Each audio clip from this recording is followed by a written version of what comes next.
Good day to you. This week's tutorial is designed for trustees and owners as well as managing agents and focuses on theft and fraud of scheme funds. It's a big issue, and you'll see I've given you two pictures, one showing the bewildered owner wondering where on earth money went to, and the other showing somebody heading perhaps for prison. Let me give you an overview. Firstly, we'll look at the Constantia sectional title management debacle and figure out what happened. We will have a look at the results of any widely publicized community scheme fraud. We'll look at Fidelity Fund cover, what is it exactly, and then we'll look at a few lessons that arise from that. Constantia Sectional Title Management Proprietary Limited is now in liquidation. And how did this happen? Well, what is Constantia? It's a Ruderpoort, Gauteng managing agency that's been in operation for many years. A little while ago it changed hands, and the trouble surfaced quite recently. Whilst historically it had a lot more schemes under management, at the moment the estimates are it has about 450 sectional title schemes and homeowners associations taken together. And the problem first hit the newsstands in the form of the principal has no Fidelity Fund Certificate. And there was some fast footwork, and a new principal was brought in with a Fidelity Fund Certificate. But in their investigations, the Estate Agency Affairs Board's investigators reported their strong suspicions of criminal wrongdoing, and they in fact reported them to the South African Police Service. Shortly thereafter, the High Court organised a search and seizure of Constantia's documents. The inspectors allegedly, and going through those documents, found serious irregularities in the affairs of the company's management. And it has been alleged that about 18 million rand in trust funds was missing. That's not proved at this stage, that's simply alleged. The Fidelity Fund Certificate was withdrawn by the Estate Agency Affairs Board, and on the 24th of May this year, the High Court put the business into liquidation. Where do we go from here? Well, the curator of the business must now examine the trust accounts operated by Constantia Sectional Title Management, and there are a lot of them. And of course, each scheme may have more than one account. But the curator and his team must establish what amounts, if any, are missing from each of those accounts. And at the same time, although not necessarily in exact concert, all the community schemes managed by Constantia have to calculate what claims they believe they have against the company and submit written proof of those claims. And I think there are going to be some red faces in the trustees amongst those schemes. People are saying, but I don't know, I've got no evidence of what money we had. Bear in mind that no claims can be made against the Estate Agency Affairs Board, Fidelity Fund, until this whole process is completed. At the same time, the EAAB chairman is saying that the industry needs to clean itself up, and a report from the EAAB indicates that it has done 34 inspections of estate agencies, which of course cover people who sell and lease property as well as managing agents, in 2011, 14 in Gauteng and 10 each in KwaZulu-Natal and the Western Cape. The inspectors have found irregularities. They've found trust account details that are inconsistent, and also that many managing agents have no Fidelity Fund certificates at all. One of the things that occurs to me has been similar to the recent Wendy Mechanic debacle, aired very thoroughly on Carte Blanche, is that there are many suggestions that this is just the tip of the iceberg, so it's something we have to take seriously. What are the effects of this type of alleged theft and fraud? Well, the first is that schemes, and in this case a lot of schemes, are left stranded. Their accounts are frozen, their water and electricity accounts are not being paid, the service providers are unpaid, and unless they take drastic action to take control of their own affairs and also find new sources of finance and very quickly new administrative systems, they're going to be in trouble. So owners are confused, they're angry, and they're suspicious, and there are a lot of them. The truth of the matter is that trust has publicly been betrayed by a managing agent perhaps, but the fact of the matter is that this type of behavior, as widely as it is publicized, doesn't stick to just one managing agent. Every single managing agent is affected. It is clear that consumers are not being protected as they should. I see that one Cape Town agency has actually gone off and started up a new business in Midrand, and certainly there are many managing agents in Gauteng, slightly closer, who see this as an opportunity. I was speaking to one in Johannesburg last week. He couldn't wait to get away because he needed to go and talk to people and do some business. And also there are attorneys who are saying, come to me at a reduced rate, I will help you. So that there are business opportunities, which I suppose could, in a wry sort of fashion, be seen as an upside.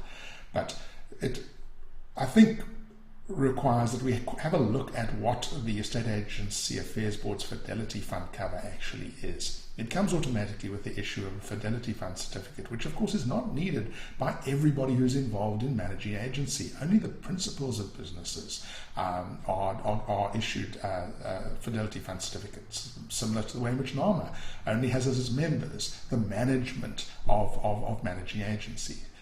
The EAAB Fidelity Fund cover is actually protection for theft of trust monies by an estate agent. It'll normally be the principal from a trust account. It must be money in a properly designated trust account, although I must say that the EAAB has shown itself, and the fund has shown themselves to be reasonably flexible when it comes to non-compliance, and one understands that because the EAAB's record of enforcement has not been wonderful.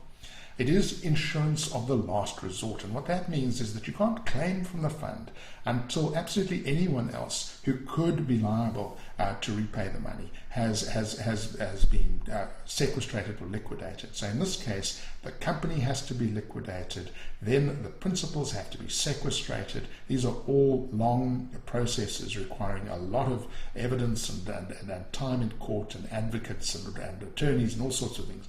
It is, in my view, likely that this will take something between 4 to 7 years for these schemes to get their money back, for the whole thing to be finalized, but it could even be longer. That's the fact of the matter. So what lessons can be learnt from a debacle of this sort?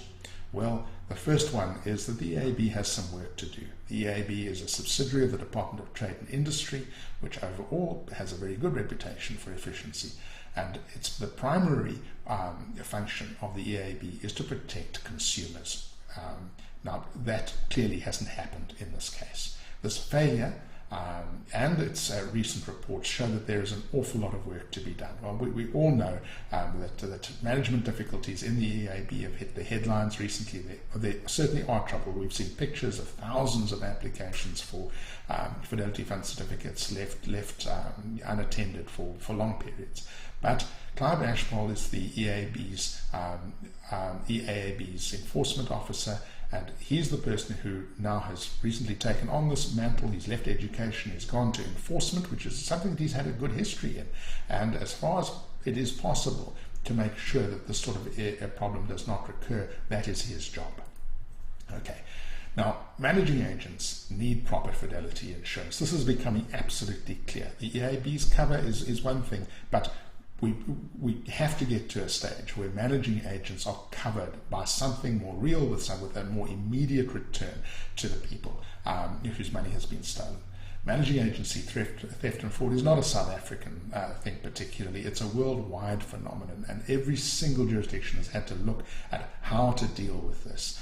From some perspectives, it's even understandable. You know, you have somebody who might be going through a divorce or terrible financial trouble, and they have control over enormous amounts of money, which are in some cases reserves. They seem to be money that people don't need immediately. And so the first step is a little bit of borrowing, and then the borrowing becomes plain thievery, not because that's intentional, but because there just isn't the way to pay it back. It happens. I think that the managing agency industry and trustees must accept that they share responsibility with the government to see that owners do not suffer when money is stolen or taken by deceit. And trustees and managing agents are both in a position to steal. They both should be covered.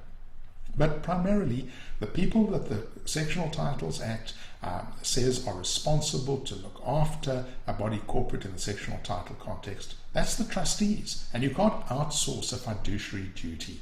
Fiduciary duties are not only relative to physical and administrative management, they're also distinctly and perhaps most importantly relevant to fiduciary to financial management. So trustees have to educate themselves.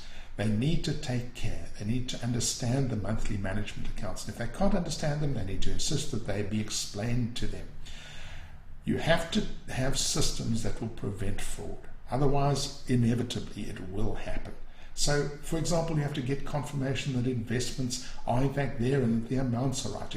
How many signatures are required to sign on an account? Are you letting a managing agent sign by him or herself? Are you making sure that somebody on the Board of Trustees is involved in that process or not? Is the managing agent keeping that money in a bucket account where it is in fact co-mixed with other schemes' money? And if that is the case, how do you know that the managing agent is never taking money for their own account from that account? You need to be absolutely sure. And I think that you need to insist on fidelity insurance, something that anyone who, whether they be a trustee or a managing agent, who is in a position to steal money should be covered by insurance, because otherwise innocent people can suffer, as it seems they have in this particular case. Thank you very much for watching this Paddocks tutorial. I hope to hear from you on this topic and others in the discussion forum.